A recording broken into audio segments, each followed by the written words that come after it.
Eh, tenemos el privilegio de poder decir que en las iglesias evangélicas, entendiendo correctamente la palabra de Dios, celebramos siempre el nacimiento de Cristo, la encarnación. Celebramos siempre la cruz de Cristo y celebramos siempre el triunfo de Cristo también. Por tanto, cuando vienen fechas como esta, seguimos predicando y enseñando lo que siempre hemos predicado y enseñado. Y en este caso particular, yo quise tomar quizás un concepto de la aplicación de la obra del Señor Jesucristo que muy pocas veces se habla. Porque en definitiva, ¿de qué se trata? Todo se trata no del nacimiento de un niño, sino se trata de la encarnación del Dios que se hace hombre. Se trata de aquel por cuya causa son todas las cosas, que viene y toma forma humana y participa de una humanidad en todo excepto en el pecado. Y en este sentido, hay un concepto que se reitera en este mismo párrafo y que uno muy pocas veces escucha respecto a la encarnación de Cristo. ¿Qué es lo que significó? ¿Por qué ocurrió eso? ¿Cuál fue el propósito? Y uno de los propósitos está graficado en estos versículos, particularmente el versículo 10 del capítulo 2 al versículo 18. Yo quiero que al leerlo ustedes se puedan dar cuenta cuál es el concepto porque aparece ahí en varias ocasiones. Dice, porque convenía a aquel por cuya causa son todas las cosas, estoy leyendo el versículo 10 en adelante, y por quien todas las cosas subsisten, que habiendo de llevar muchos hijos a la gloria, perfeccionase por aflicciones al autor de la salvación de ellos.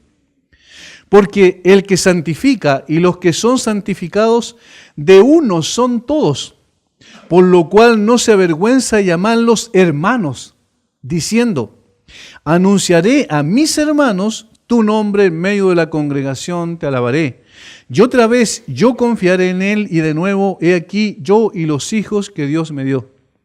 Así que, por cuanto los hijos participaron de carne y sangre, él también participó de lo mismo, para destruir por medio de la muerte al que tenía el imperio de la muerte, esto es, al diablo, y librar a todos los que por el temor de la muerte estaban durante toda la vida sujetos a servidumbre. Porque ciertamente no socorrió a los ángeles, sino que socorrió a la descendencia de Abraham. Por lo cual debía ser en todo semejante a sus hermanos, para venir a ser misericordioso y fiel sumo sacerdote en lo que a Dios se refiere, para expiar los pecados del pueblo. Pues en cuanto él mismo padeció siendo tentado, es poderoso para socorrer a los que son tentados. Ahí hay un concepto que se repite y que es la identificación. ¿Cómo podemos nosotros entender que el Dios Todopoderoso, el que existía en su propia gloria, era el que era adorado por todos los ángeles, el que era servido constantemente, viniese a ser un hombre? Ese es el punto central, lo que conocemos como la encarnación. ¿Para qué? ¿Cuál es la finalidad? Y aquí tenemos en estos versículos que acabamos de leer el concepto de identificación una y otra vez. ¿Y a dónde nos podemos mentalmente ir en la historia de la obra o del pasar del Señor Jesucristo aquí en la tierra?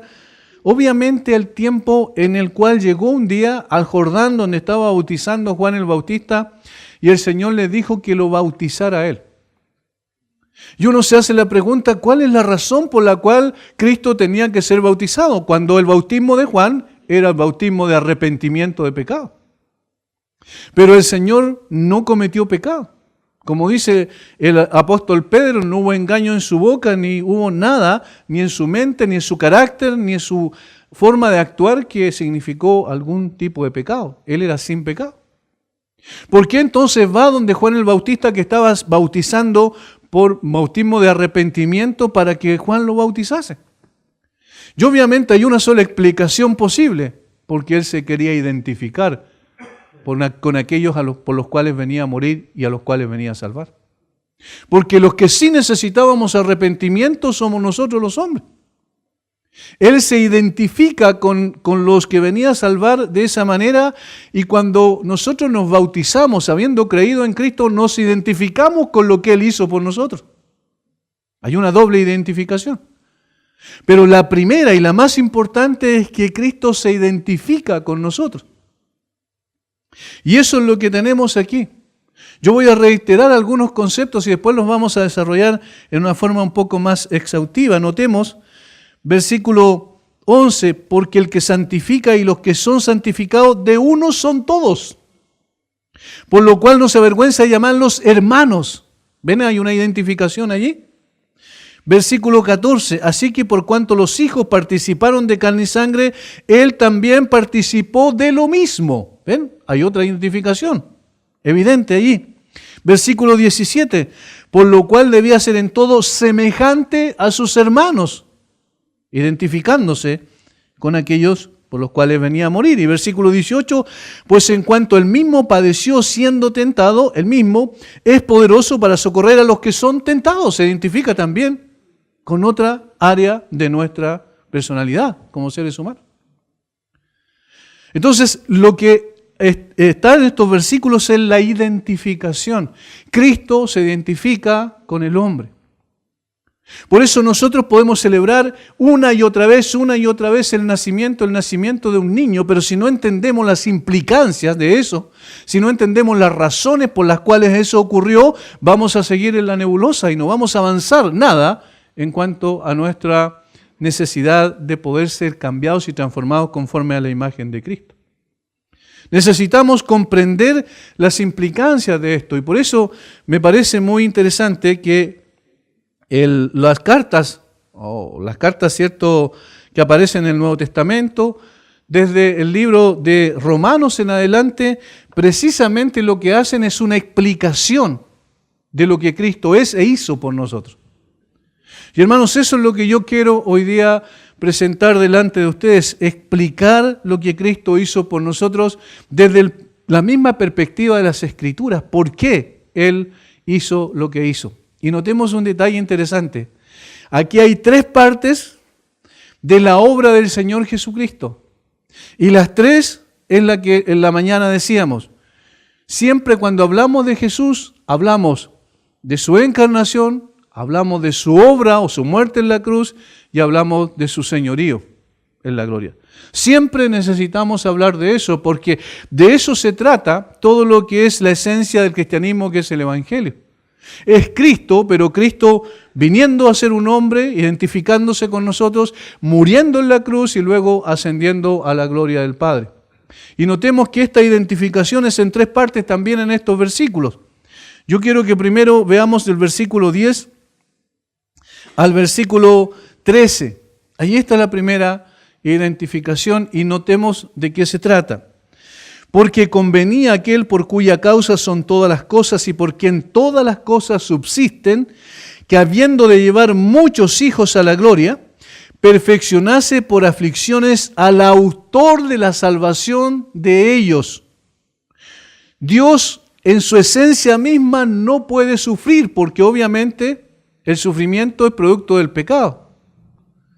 Pero cuando el Señor Jesucristo, es decir, cuando Dios toma forma humana en la persona del Señor Jesucristo, evidentemente, aunque el cuerpo de Cristo y en esencia su personalidad no tenía pecado, sin embargo vino a habitar un cuerpo, a tomar un cuerpo, ¿cierto?, de ser un hombre completamente en un mundo que estaba bajo los efectos del pecado.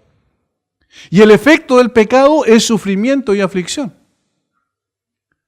Ahora, el versículo 11 dice, porque el que santifica y los que son santificados de uno son todos, por lo cual no se avergüenza de llamarlos hermanos. Y aquí hay una cosa muy interesante que nosotros hemos de entender. En primer lugar, y esto es lo que yo quiero que quede como en la retina, en primer lugar, lo que aquí nos está diciendo la palabra es que en su encarnación Cristo se identifica con nuestras aflicciones. En su encarnación, Cristo se identifica con nuestras aflicciones. ¿Por qué?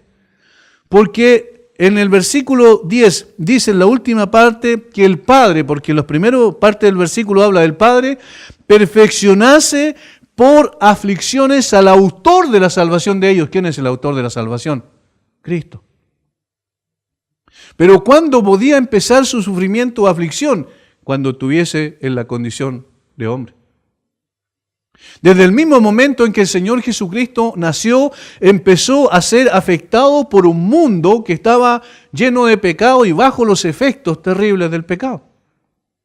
Por tanto, cuando el Señor desciende de la gloria, como dice el apóstol Pablo, entonces se despoja a sí mismo y toma forma de siervo, fíjense, literalmente, dulos o esclavos, toma forma de esclavo. Allí comienza la aflicción. Allí comienza el sufrimiento que finalmente se va a plasmar en toda su esencia en la cruz. Sin embargo, la aflicción empieza de antes. Cuando comienza su ministerio hay aflicción. Cuando era un niño, a los 8 días después de haber nacido, tenían que circuncidarlo. Allí empieza el sufrimiento físico, ¿verdad? Y después en adelante siguen otro tipo de aflicciones que vienen sobre el Señor Jesucristo. Ahora, notemos las palabras porque es peligroso a veces cuando simplemente lo vemos así superficialmente. Dice, perfeccionase. Y esa palabra parece dar a entender que no era perfecto y que necesitaba ser perfeccionado, porque cuando nosotros hablamos de perfeccionar, nosotros pensamos en algo que no está completo y que tiene que estar completo. Y hay un proceso que lleva a esa finalidad.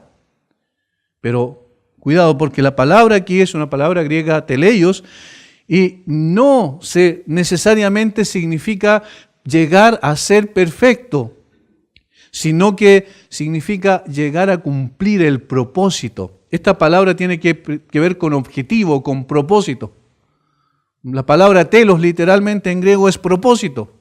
Por tanto, aquí está diciendo que para que el Señor Jesucristo cumpliese su propósito era necesario que pasase por el sufrimiento, por las aflicciones.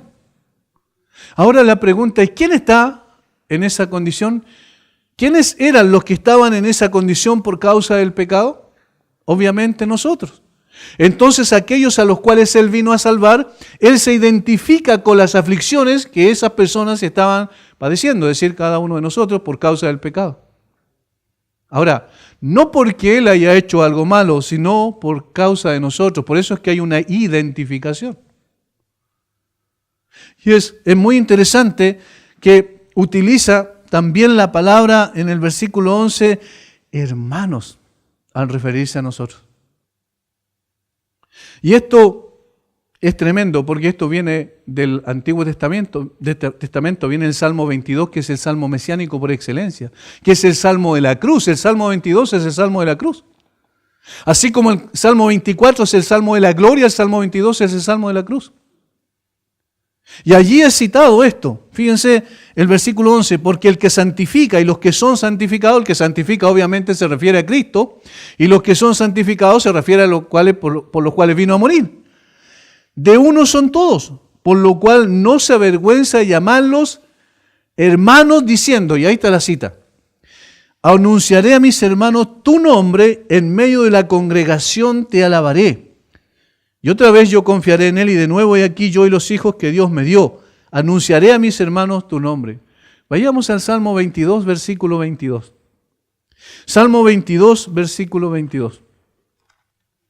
Meditando en este salmo el otro día me impactó lo que dice. Parece algo tan simple, tan sencillo, pero tiene una implicancia tan profunda, hermanos, y eso es lo que yo quiero que podamos captar esta noche. Capítulo 22, versículo 22 dice, anunciaré tu nombre a mis hermanos, en medio de la congregación te alabaré. ¿Y quién está hablando allí? Obviamente el salmo es de David, pero es un salmo mesiánico. Y después de qué lo dice, versículo 16 al 21, miren, donde destaca la aflicción, el sufrimiento que estaba experimentando. Porque perros me han rodeado, me han cercado cuadrilla de malignos, horadaron mis manos y mis pies. ¿Quién está hablando ahí? Contar puedo todos mis huesos. Entre tanto, ellos me miran y me observan. ¿Recuerdan? No quebraron hueso suyo. Versículo 18. Repartieron entre sí mis vestidos y sobre mi ropa echaron suertes. Está hablando Jesús. Mas tú, Jehová, no te alejes, fortaleza mía, apresúrate a socorrerme, libra de la espada mi alma, del poder del perro mi vida. Sálvame, sálvame de la boca del león y líbrame de los cuernos del búfalo. ¿Quién está hablando? Jesús. Y él mismo entonces dice enseguida, anunciaré tu nombre a mis hermanos. ¿Después de qué? De la aflicción, del sufrimiento, de padecer por causa de aquellos por los cuales se identifica, con los cuales se identifica.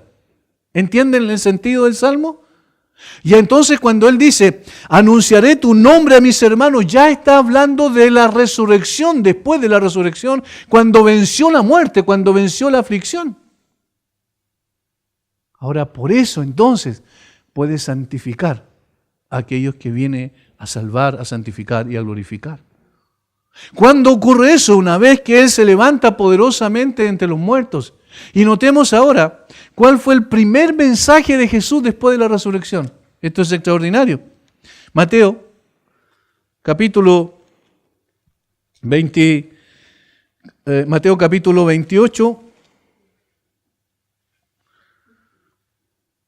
versículo 10. Las mujeres van al sepulcro muy de mañana, como bien sabemos. ¿Y qué ocurrió con ellas? Fíjense, versículo 8, vamos a leer anteriormente. Entonces ellas, saliendo del sepulcro con temor y gran gozo, después del mensaje del ángel, fueron corriendo a dar las nuevas a sus discípulos. Y mientras iban a dar las nuevas a los discípulos, he aquí Jesús les salió al encuentro diciendo, salve. Y ellas, acercándose, abrazaron sus pies y le adoraron. Entonces Jesús les dijo, aquí está el primer mensaje. Entonces Jesús les dijo, no temáis, id, dad las nuevas a mis hermanos. Salmo 22, versículo 22. ¿Lo ven? Id y dad las nuevas a mis hermanos.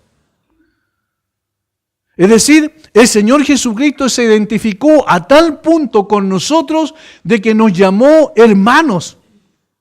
Ahora, no sé si notan, ¿quién nos está llamando hermano? No otro como nosotros. ¿Ven la implicancia de eso? ¿Ven la grandeza de ese hecho?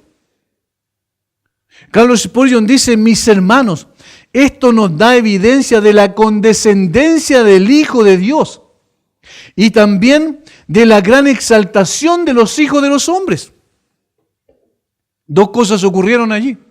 Cuando Dios se hace hombre y llama a los hombres hermanos, Dios se está humillando hasta lo sumo. Pero al mismo tiempo está exaltando a los que estaban abajo y colocándolo y dándole un honor que nunca nosotros merecimos. La gran exaltación de los hijos de los hombres dice que el Hijo de Dios sea hermano de los hijos de los hombres es una gran humillación, y que los hijos de los hombres sean hechos hermanos del Hijo de Dios es un alto grado de exaltación. Porque los hermanos de Cristo son en este sentido hijos de Dios, herederos de la salvación, o sea, reyes no terrenales, pero sí celestiales, no temporales, sino reyes eternos. Este respeto de Cristo a sus hermanos es un gran aliento y consuelo para los que son despreciados y escarnecidos por los hombres de este mundo, a causa de profesar a Cristo en él. Spurgeon cita a William Gough, que es uno de los escritores que cita ahí en su comentario. Imagínense, ¿qué es lo que significa entonces? Cuando el Señor nos llama hermanos, el Señor le dice a las mujeres, vayan y díganle a mis hermanos, pero ellos no son sus hermanos desde el punto de vista de su naturaleza, porque es Dios hecho hombre. Sin embargo, condesciende, baja. Y hermanos, esa es la gracia de la encarnación, esa es la grandeza de la encarnación. Cómo Dios se hace un hombre para acercarse a nosotros y colocarse en el mismo nivel de nosotros y llamarnos hermanos.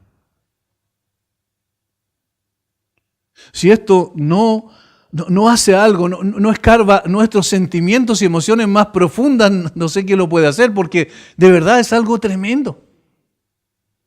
Cristo nos dice hermanos. Por eso dice, no se avergüenza de llamarlos hermanos. Miren hasta qué grado es la identificación de Cristo con nosotros.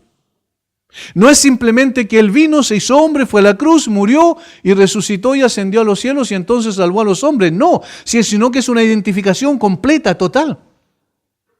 No solo es semejante a los hombres, sino que se coloca al mismo nivel de los hombres.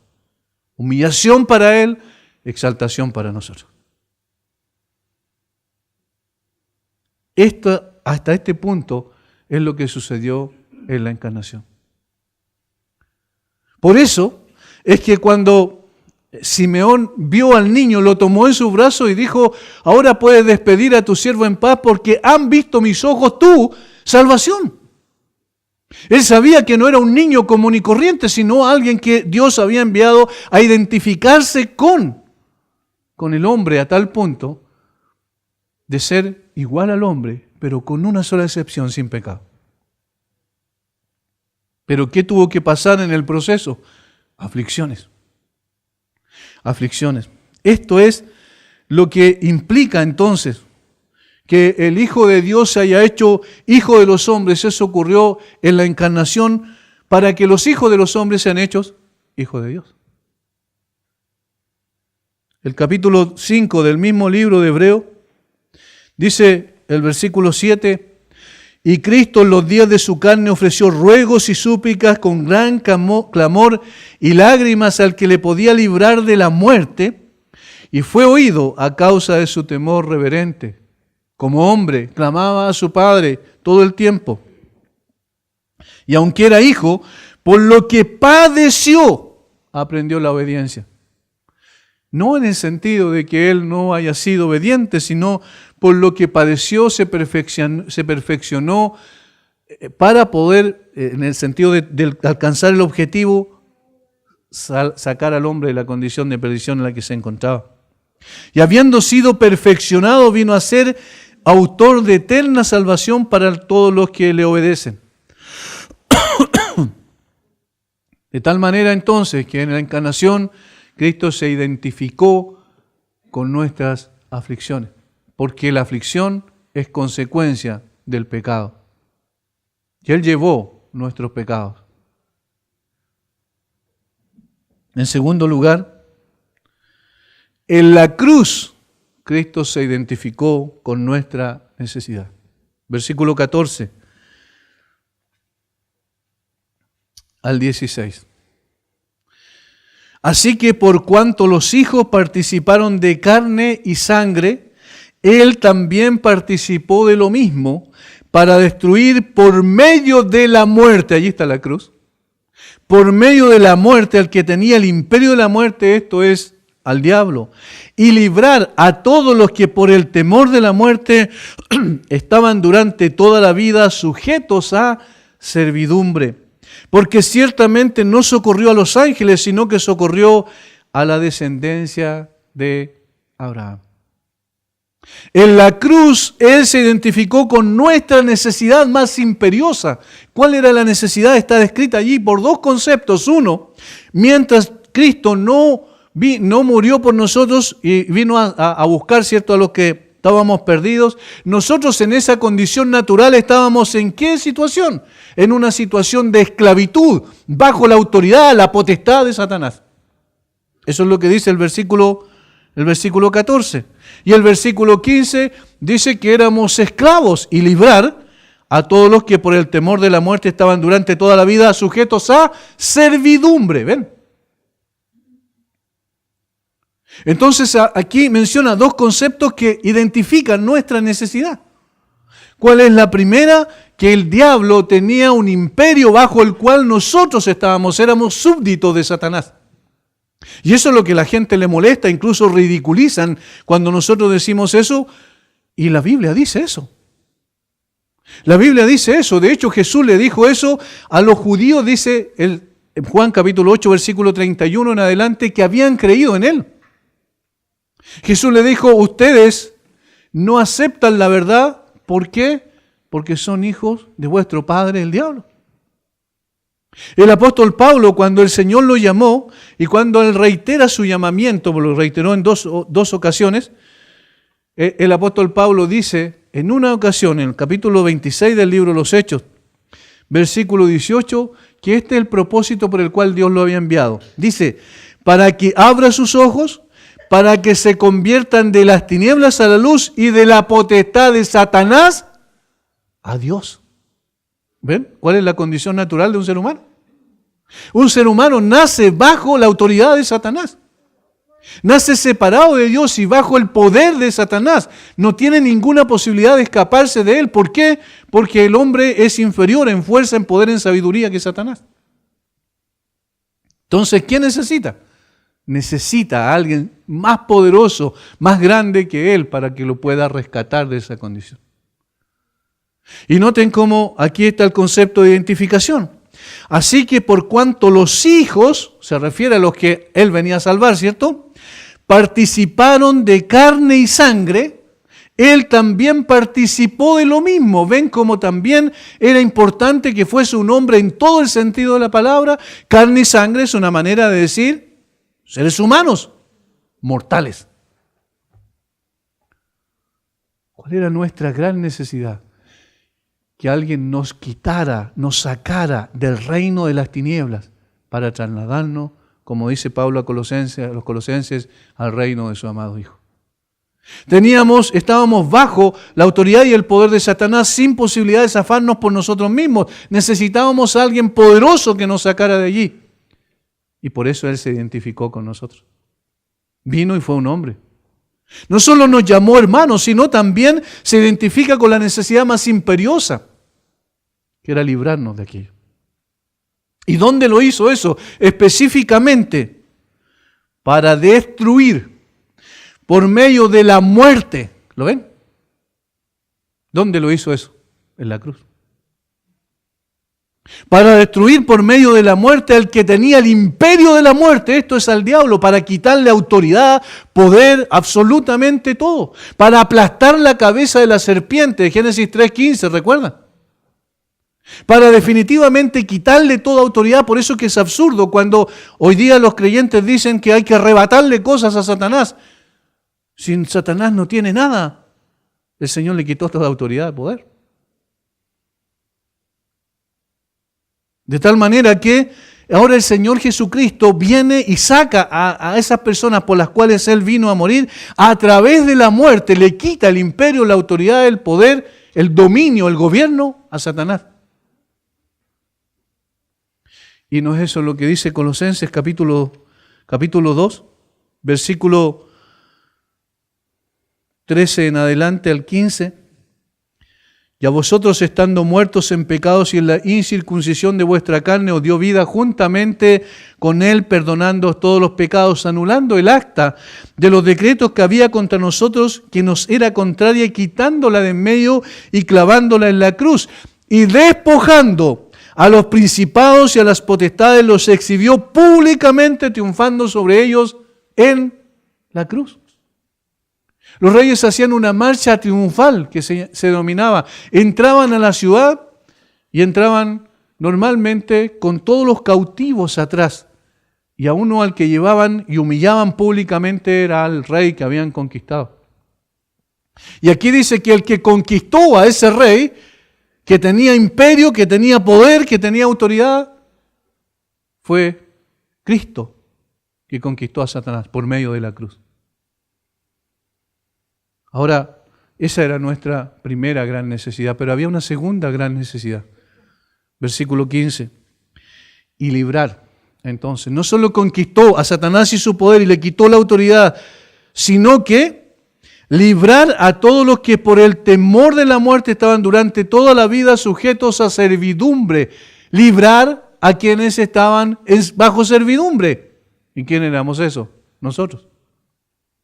Esclavos del pecado, dice la Biblia. Esclavos de nuestros deseos, de nuestros anhelos, de nuestras pasiones equivocadas, ¿verdad? Nuestras pasiones que combaten contra el alma, como dice el apóstol Pedro. Es decir, nosotros estábamos en esa condición, sujetos, esclavos, y el Señor, ¿qué hizo? No solo le quitó el poder a Satanás y lo conquistó, sino que la conquista también nos dio la libertad a nosotros. Y librar para siempre. De eso se trata el Evangelio, de eso se trata el cristianismo. No se trata de celebrar ciertas fiestas en el año, se trata de poner nuestra mirada y nuestra atención en el autor y consumador de nuestra salvación. Se trata de poder valorar y entender lo que Cristo hizo por nosotros. Imagínense, se identificó con nosotros, nos llamó hermanos en nuestras aflicciones y padeció por nosotros, pero también fue en la cruz a través de la muerte donde Él conquistó a Satanás y nos dio libertad a nosotros. Porque ciertamente no socorrió a los ángeles, sino que socorrió a la descendencia de Abraham. Y eso lo dice en términos obviamente espirituales, porque todo creyente, todo el que es de la fe de Abraham, es descendiente de Abraham. No desde el punto de vista físico y racial. De tal manera entonces que el Señor se identificó con nuestras necesidades más grandes. Estábamos en un reino bajo la autoridad de un amo terrible como Satanás. Éramos esclavos en esa condición. Estábamos bajo servidumbre y el Señor Jesucristo, por un solo hecho, la muerte en la cruz, venció a Satanás, le quitó la autoridad, destruyó su imperio y nos dio libertad. Y en tercer lugar,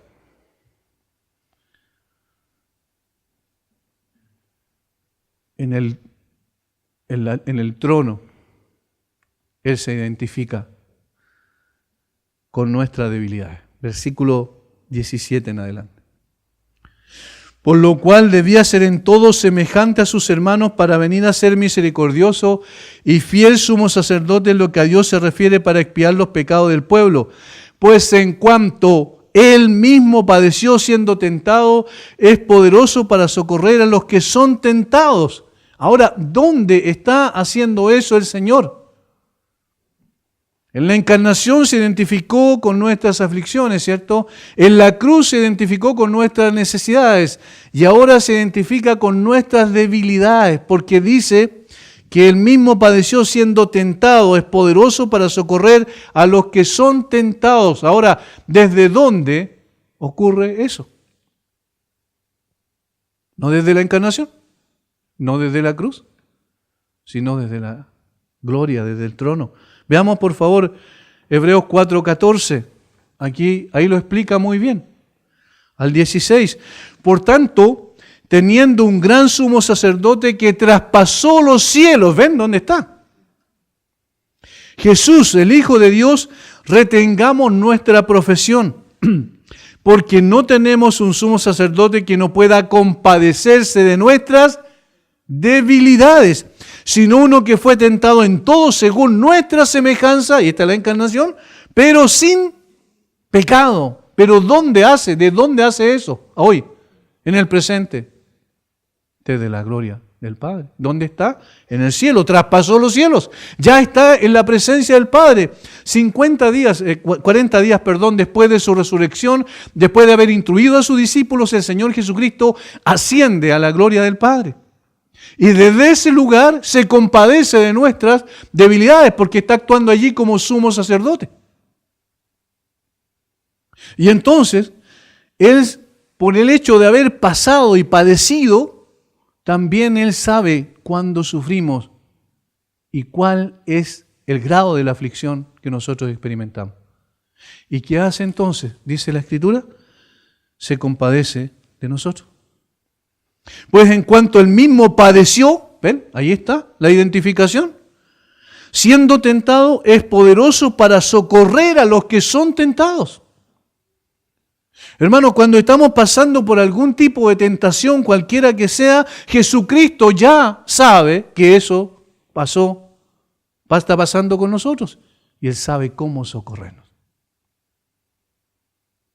De tal manera que la cuna, la cruz y la corona cobran sentido cuando entendemos lo que Cristo ha hecho y está haciendo por nosotros.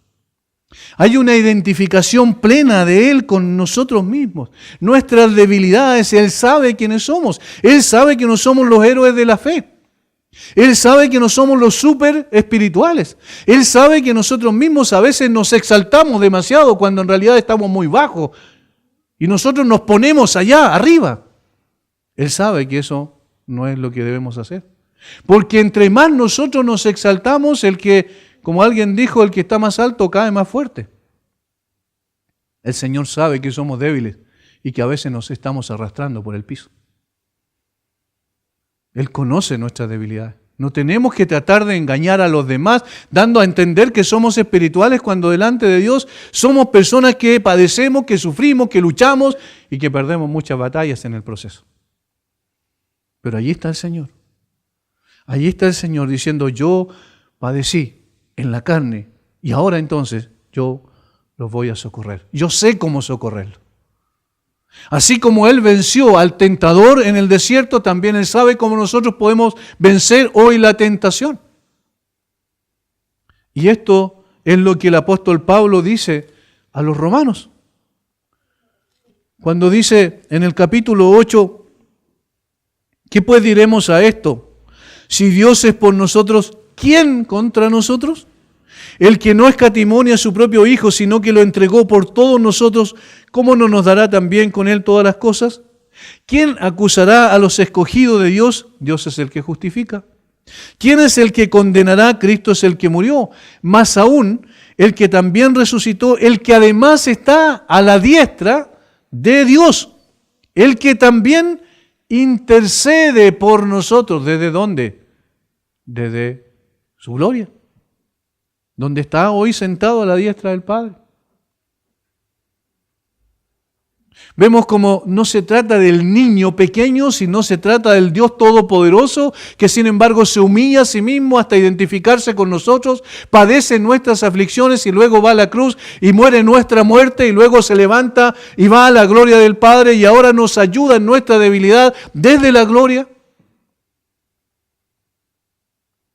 Hermanos, se trata de la persona de Cristo y la obra gloriosa del Señor Jesucristo. No saben cuánto debemos disfrutar este hecho, cuánto debemos agradecer al Señor, cuánto debemos honrarle y glorificar su nombre porque Él hizo esto todo porque así lo quiso, nada más, no por merecimiento alguno de nuestra parte. En la encarnación Él se identifica con nuestras aflicciones, en la cruz Él se identifica con nuestras necesidades y en el trono, en la gloria, Él se identifica con nuestras debilidades. ¿Pero por qué? Porque pasó por la condición de hombre.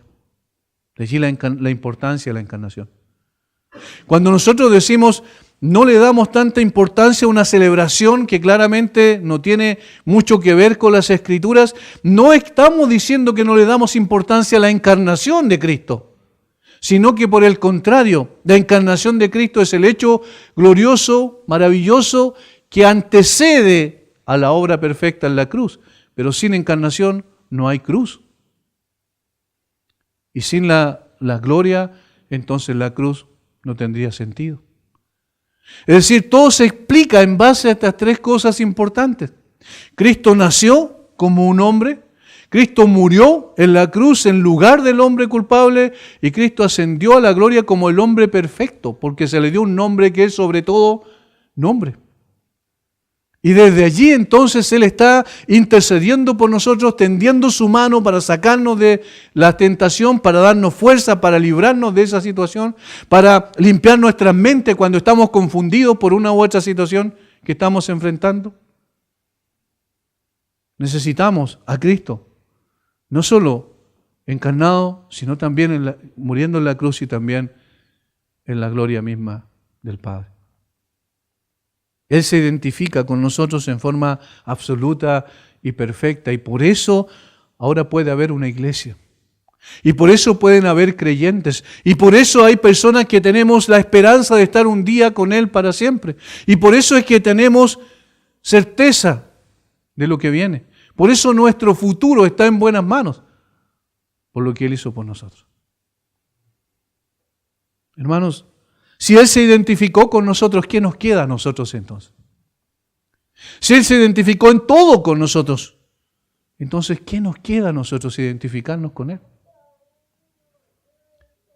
A veces nos identificamos más con banderas denominacionales. Yo conozco personas que sufren y luchan por una denominación. Si hay que sufrir, suframos por Cristo.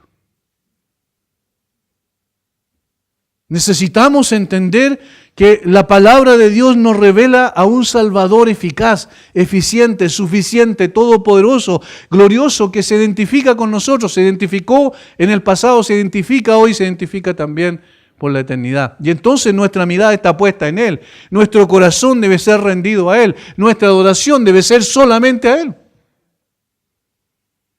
Lo que sale de nuestros labios debe ser una alabanza y honra a Él.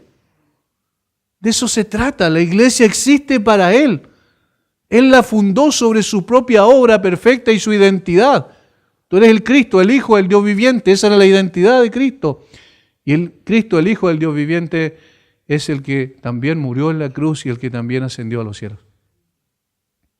Y ahora nos dice el autor de Hebreos, haciendo una aplicación de todo, acerquémonos pues confiadamente al trono de la gracia, para alcanzar misericordia y hallar gracia para el oportuno socorro. Acerquémonos confiadamente. Ahora, lo que antes era imposible porque había una separación, Dios siempre hizo separación en el Antiguo Testamento, ahora es posible. Y cuando les dijo en el monte Sinaí, no se acerquen, ni siquiera un animal toque el monte, porque la santidad del Dios Todopoderoso estaba arriba, y si alguien tocaba el monte moría irremisiblemente. Sin embargo, en el Nuevo Testamento, por lo que Cristo hizo, ahora dice, acérquense, vengan. Porque Cristo hizo lo que nosotros no podíamos hacer y ahora está en la presencia del Padre y está intercediendo por nosotros. Hermanos, nos queda solo identificarnos con Cristo, porque Él se identificó con nosotros. Padre, gracias. Te alabamos por tu obra perfecta, Señor. Te alabamos por Cristo, nuestro glorioso y bendito Salvador. Nosotros estaríamos completamente perdidos, Señor. Quizás estaríamos también como muchos otros haciendo celebraciones sin comprensión, sin entendimiento, donde la felicidad dura un día o un par de horas. Pero Cristo murió para que disfrutáramos de Él para siempre. Esto es eterno. No se trata de una circunstancia, se trata de algo que perdurará por los siglos de los siglos. La obra de salvación que tú hiciste por nosotros. ¿Cómo te identificaste, Señor? ¿Cómo nos llamas hermanos? Eso no lo puedo entender. ¿Cómo puede ser que tú nos llames hermanos a los hombres? Pecadores, aún siendo tus hijos, orgullosos, rebeldes, duros de corazón. ¿Cuántas veces, Señor, pretendiendo ser lo que no somos? Necesitamos entender que, siendo aún